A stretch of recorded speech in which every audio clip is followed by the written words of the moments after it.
जैसे कि स्टूडेंट पिछले क्लास में हम लोग किसके बारे में पढ़े थे, वृत्त के बारे में। और वृत्त में से हम लोग वृत्त खंड का बारे में मैं जो बताया था फार्मूला कि वृत्त खंड कैसा होता है बताया था इस प्रकार से, है ना।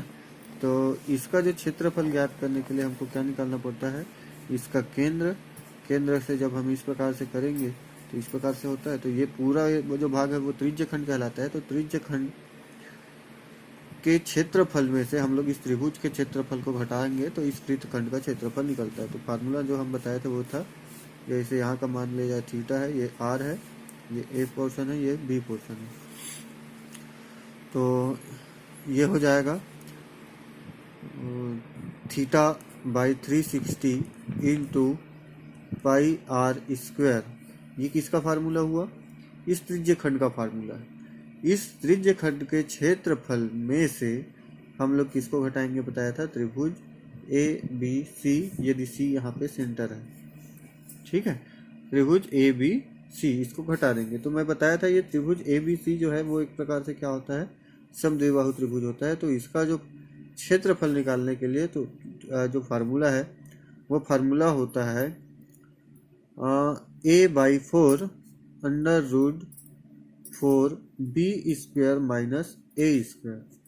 ये फार्मूला इस त्रिभुज के क्षेत्रफल निकालने के लिए यूज किया जाता है। तो यहाँ पे तुमको ये रखना है कि ए की जगह तुमको क्या रखना है और बी की जगह क्या रखना है, ये समझना पड़ेगा। तो यहाँ पे तुम लोग ए की जगह में रखोगे आर, क्योंकि ये रेडियस ये ए है, और इस प्रकार से जब ये एच मानते हैं तो ये होता है बी, ये होता है बी, और ये थीटा है।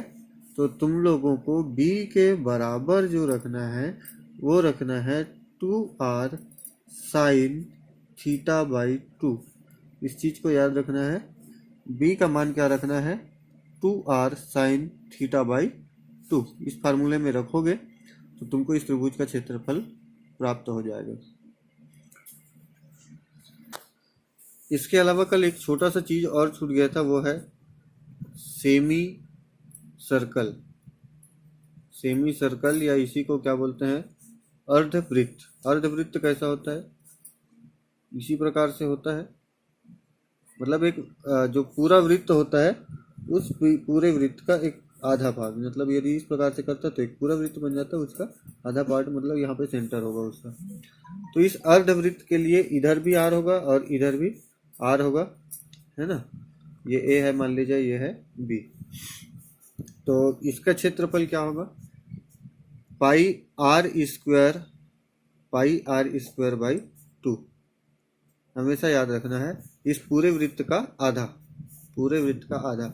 यदि तुम लोग इसको त्रिज्य खंड के फार्मूले से, क्योंकि दोनों तरफ त्रिज्य है, तो ये त्रिज्य खंड का फार्मूला से भी बनाओगे तो सेम आएगा। तो वो क्या होगा, area is equal to theta. Theta का मान यहाँ पे क्या होगा, 180 बटा 360 गुना पाई आर स्क्वायर। तो ये 180 और 360 तो 1/2, तो पाई आर स्क्वायर बटे 2। ये सेमी सर्कल के लिए। इसका परिमाप के लिए भी तुम लोग निकाल सकते हो। ये हो जाएगा आर प्लस आर, मतलब हो जाएगा 2r, और प्लस, क्योंकि परिमाप क्या होगा, इस पूरे बाहरी भाग का जो है वो लंबाई, बाहरी पथ की लंबाई, ठीक है। तो ये तो इतना तक का तो 2r मिल गया हमको, प्लस चाप AB की लंबाई, चाप AB की लंबाई। तो ये चाप AB की लंबाई जो होगी वो कितना होगा, पूरे का है 2 पाई आर, पूरे का जो कितना है 2 पाई आर। तो 2 पाई आर का आधा, 2 पाई आर का आधा, तो आधे के लिए बटे 2 कर दिए, तो 2 और 2 कैंसिल हो गया। तो 2 पाई आर की जगह क्या रख देंगे, पाई आर। यही हम इसको और लिख सकते हैं, आर को कॉमन निकालेंगे तो 2 प्लस पाई। ये फार्मूले से हम लोग निकालते हैं, किसको निकालते हैं, जो अर्धवृत्त का परिमाप। तो इस चीज़ को याद रखना है, ये सिंपल सा फार्मूला। उसी प्रकार से जो त्रिज्य खंड का क्षेत्रफल बताया था, इस प्रकार से जो त्रिज्य खंड का क्षेत्रफल बताया था, तो ये ए है, ये बी है, और ये है मान लीजिए सेंटर है उसका। तो इसके लिए हमको परिमाप निकालने के लिए सेम करेंगे, इधर आर है, इधर आर है, तो ये हो जाएगा 2r प्लस चाप ए बी की लंबाई, है ना, चाप ए बी की लंबाई। तो चाप ए बी की लंबाई कितनी होगी, थीटा बाई 360 गुणा 2πr। इस चीज को याद रखना है, θ/360 गुणा 2πr। तो ये थीटा यहाँ पे दिया रहेगा, ठीक है, थीटा यहाँ पे दिया रहेगा, उस थीटा के वैल्यू को यहाँ पे रखना है और उसके बाद यहाँ रखोगे। तो ये θ/360 गुणा 2πr। तो ये जो फार्मूला है वो किसका है, इसके परिमाप के लिए। तो अब हम लोग आगे देखते हैं ट्राइंगल के बारे में। इसके बारे में, ट्राइंगल के बारे में। ट्राइंगल मतलब त्रिभुज, त्रिभुज, ठीक है। त्रिभुज की आकृति कैसी होती है, 3 भुजाओं से घिरी हुई बंद आकृति, बंद आकृति ए बी और सी, ठीक है, ए बी और सी। अब ये त्रिभुज कितने प्रकार से होते हैं, इसको बांटा गया है 2 आधार पे। एक होता है कोण के आधार पे और दूसरी होती है भुजा के आधार पे। कोण के आधार पे 3 प्रकार के हैं और भुजा के आधार पे भी 3 प्रकार के। कोण के आधार पे कौन कौन से हैं, एक है समबाहु, दूसरा है सम द्विबाहु और तीसरा जो है वो क्या है, विषम बाहु। और उसी प्रकार से यदि हम लेंगे किसको, अरे सॉरी, ये भुजा के आधार पे है, तो किस आधार पे है, भुजा के आधार पे है। और कोण के आधार पे यदि हम लोग देखते हैं तो कोण के आधार पे होगा समकोण, उसके बाद दूसरा जो होगा न्यून कोण त्रिभुज, न्यून कोण त्रिभुज, और तीसरा जो होगा वो होगा अधिक कोण त्रिभुज, अधिक कोण त्रिभुज। तो इस प्रकार से 3 त्रिभुज कोण के आधार पे है और 3 त्रिभुज किसके आधार पे है, भुजा के आधार पे 3 त्रिभुज। तो सबके लिए अलग अलग फार्मूले हैं। जैसे सबसे पहले हम लोग यदि कोई भी त्रिभुज है, तो जैसे कि विषम बाहु त्रिभुज, तो इसके लिए इस प्रकार से होगा विषम बाहु त्रिभुज, जहाँ पे ये होगा ए, ये होगा बी और ये होगा सी, ये ए बी और सी। इस प्रकार से यदि मैं यहाँ से एक क्या खींचा हूँ, ऊंचाई खींचा हूँ, मतलब यहाँ पे ये कितने अंश का होगा, 90, जो कि इस कोण पे, तो ये कहलाते हैं ऊंचाई। ये है इसका आधार, तो इसको मैं मान लिया जाए h।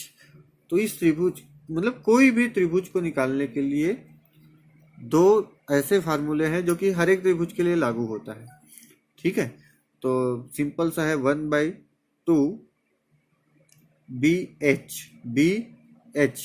B क्या है, इस आधार की लंबाई है, और h क्या है, इस आधार से इसके दूसरे सामने वाले कोने तक के लिए क्या है, डाला गया लंब, या फिर उसी को बोलते हैं हम लोग ऊंचाई। तो ये फार्मूला है, ये हर त्रिभुज के लिए काम आएगा। और दूसरा जो फार्मूला है उसके लिए हमको इसका परिमाप तो आप समझ सकते हैं क्या होगा, a + b + c। तो इसके लिए हम लोग यूज करते हैं s का मतलब है इसका अर्ध परिमाप, तो a + b + c/2। तो इसके लिए क्षेत्रफल जो होता है वो इस प्रकार से होता है कि √s गुणा s - a, s - b और s - c। इस फार्मूले से भी हम लोग किसी भी त्रिभुज जिसमें a, b और c तीनों का मान दिया है, हम उसका क्षेत्रफल ज्ञात कर सकते हैं। हाँ, तो ये 2 जो फार्मूले हैं ये सारे त्रिभुज के लिए काम में आते हैं, जिसमें ये वाला फार्मूला जब आधार की लंबाई और ऊंचाई दिया है तब के लिए, और ये जो फार्मूला है वो जब तीनों भुजाओं की लंबाई दिया है उसके लिए। हमेशा याद रखना कि यदि तीनों भुजा की लंबाई अलग अलग है तो ABC होगा, यदि तीनों भुजा की लंबाई एक ही है तो यहाँ पे भी है, यहाँ पे भी है और यहाँ पे भी A होगा। और यदि यहाँ पे समद्विबाहु त्रिभुज है तो एक जगह A होगा, एक जगह भी A होगा और दूसरी जगह B हो जाएगा। इस चीज को याद रखना है। अब इसी के आधार पे हम लोग देखते हैं किसका, समकोण त्रिभुज का। तो ये हो जाएगा समकोण के लिए इस प्रकार से होता है समकोण त्रिभुज। तो यदि हम लोग मान लिया जाए इसको माने हैं A, इसको माने है बी और इसको माने है सी। तो ये हो जाएगा 1/2 बी इंटू एच की जगह में क्या हो जाएगा यहाँ पे ए, या इसको ए बी भी बोल सकते हो या बी ए भी बोल सकते हो, क्योंकि यहाँ पे एच की जगह बताया ना, इसी वाले जो क्षेत्रफल का जो फार्मूला है यहाँ पे एच की जगह यहाँ पे क्या है, ए है। उसी प्रकार से जो दूसरा त्रिभुज है